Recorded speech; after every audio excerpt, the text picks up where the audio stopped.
Assalamualaikum warahmatullahi wabarakatuh. Perkenalkan, nama saya Nurmanisah dari Prodi Pendidikan Matematika Fakultas Keguruan dan Ilmu Pendidikan Universitas Maritim Raja Ali Haji. Baik, di sini saya akan menyampaikan materi tentang jenis-jenis keterampilan dasar mengajar. Yang salah satunya yaitu keterampilan menjelaskan. Terus keterampilan menjelaskan ini saya akan menjelaskan nanti tentang bilangan bulat.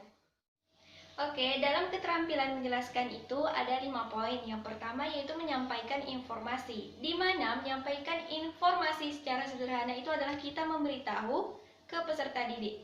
Dalam konteks pembelajaran, memberitahu peserta didik tentang definisi-definisi atau pengertian dasar tentang materi pembelajaran. Yang kedua yaitu poinnya menerangkan.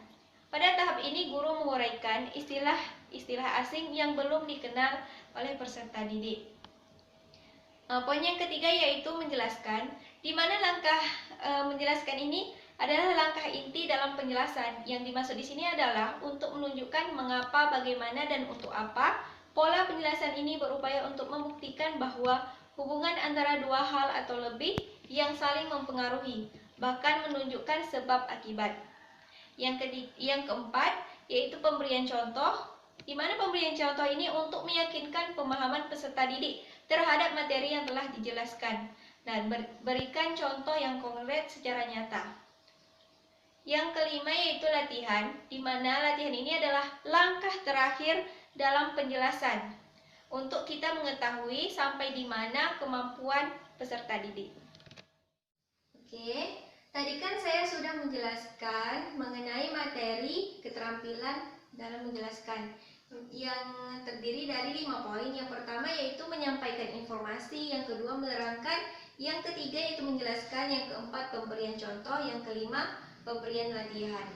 Nah, di sini saya akan menjelaskan tentang bilangan bulat, pengertian bilangan bulat dan sifat-sifat penjumlahan pada bilangan bulat.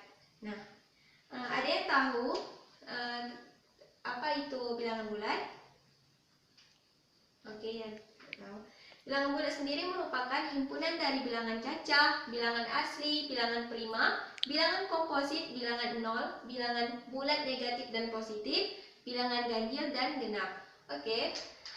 Bilangan cacah contohnya itu adalah dimulai dari angka 0, 1, 2, 3 dan seterusnya. Kalau untuk bilangan asli dimulai dari angka 1, 2, 3 dan seterusnya. Kalau untuk bilangan prima, nah sebelum kita mengetahui contohnya, apa itu bilangan prima? Bilangan prima adalah faktor pembaginya adalah 1 dan bilangan itu sendiri. Nah, contoh dari bilangan prima yaitu 2, 3, 5, 7 dan seterusnya. Terus seterusnya ada bilangan komposit.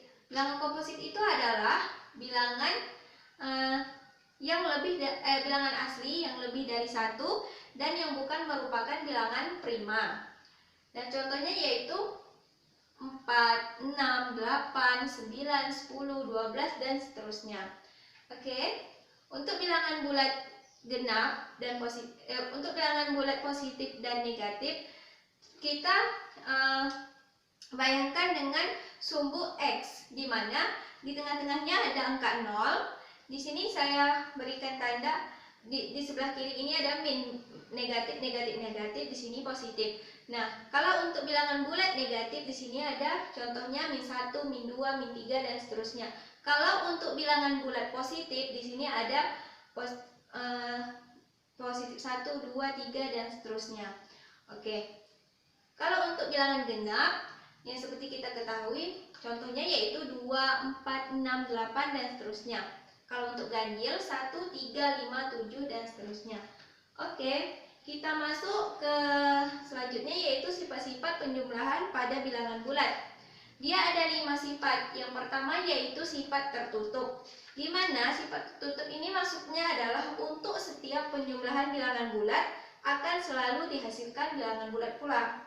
Hal tersebut dapat dituliskan bahwa untuk setiap bilangan bulat A dan B berlaku A ditambah B sama dengan C. Oke, untuk sifat tertutup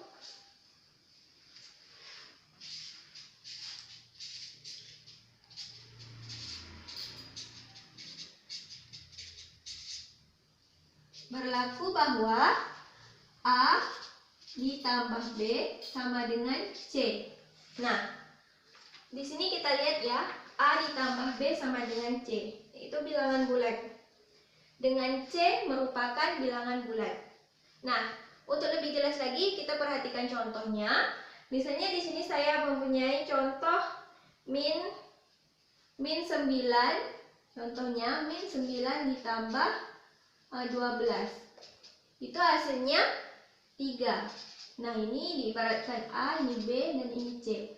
Maka di mana min 9 dan 12 ini adalah bilangan bulat, sedangkan hasilnya 3 yaitu bilangan bulat juga. Oke, yang kedua kita masuk ke sifat komutatif atau pertukaran.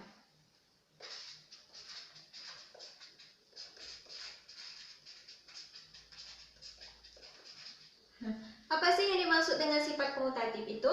Suatu penjumlahan bilangan bulat akan menghasilkan nilai yang sama meskipun kedua bilangan tersebut ditukarkan tempatnya. Nah, berlaku untuk setiap bilangan bulat A dan B akan selalu berlaku ketentuan A ditambah B sama dengan B ditambah A. Oke, contohnya untuk lebih jelas kita perhatikan contoh lagi. Misalnya di sini saya letakkan angka 4 ditambah 6 sama dengan 10.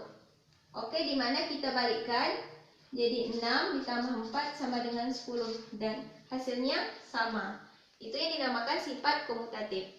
Nah, untuk yang ketiga yaitu mempunyai unsur identitas. Ini 1, ini 2, 3. Mempunyai unsur identitas. Oke. Apa sih yang dimaksud dengan mempunyai unsur identitas itu? Nah, di sini ada bilangan 0 pada penjumlahan merupakan unsur identitas. Nah, artinya setiap bilangan bulat berapapun nilainya, jika dijumlahkan dengan 0 maka hasilnya tetap bilangan itu sendiri. Nah, berlaku A ditambah 0 sama dengan A, 0 ditambah A sama dengan A. Untuk lebih jelas, perhatikan contoh berikut. Misalnya di sini saya ambil 35 ditambah 0 sama dengan 35. Di sini saya juga ambil 0 ditambah 35 sama dengan 35. Nah, ini adalah bilangan itu sendiri, A. Oke. Yang keempat itu ada sifat asosiatif atau pengelompokan. Apa sih yang dimaksud dengan sifat asosiatif itu? Nah, pada sifat ini dinyatakan untuk setiap bilangan bulat baik A, B maupun C akan selalu berlaku ketentuan. Oke, untuk sifat asosiatif nomor 4, sifat asosiatif. Di sini ada sifat asosiatif dan berlaku ketentuan A ditambah B ditambah C sama dengan, ini di dalam kurung, sama dengan A ditambah B ditambah C. Oke, ini dalam kurung. Oke, untuk lebih jelas perhatikan contoh. Nah, di sini saya ada angka 5 ditambah 7 dikurungkan ditambah 6. Oke, kita tuh pertama menyelesaikannya harus yang di dalam kurung dulu terlebih dahulu. 5 ditambah 7 itu ya 12 ditambah 6 sama dengan 18. Nah, untuk sebaliknya kita buktikan lagi. 5 ditambah 7 ditambah 6. Nah, sama juga. Yang dikurung terlebih dahulu kita mengerjakan. 7 ditambah 6 yaitu 13 ditambah 5 18. Maka hasilnya sama. Oke. Yang kelima itu ada memiliki inverse. Yang kelima memiliki inverse. Nah, di mana maksud di sini adalah inverse suatu bilangan yaitu lawan dari bilangan itu sendiri. Suatu bilangan dikatakan memiliki inverse jumlah apabila bilangan tersebut dengan lawannya atau inverse-nya termasuk unsur identitas yaitu 0. Nah, inverse dari bilangan A yaitu min A dan sebaliknya kalau min A yaitu A. Nah, kita masukkan sehingga berlaku ketentuan A ditambah min A sama dengan 0. Nah, juga sebaliknya, min A ditambah A sama dengan 0. Oke, langsung saja kita masuk contohnya. Di sini misalnya saya kasih angka 34 ditambah min 34 sama dengan 0. Maka di sini kita balikkan, 34 ditambah min 34 ditambah 34 sama dengan 0.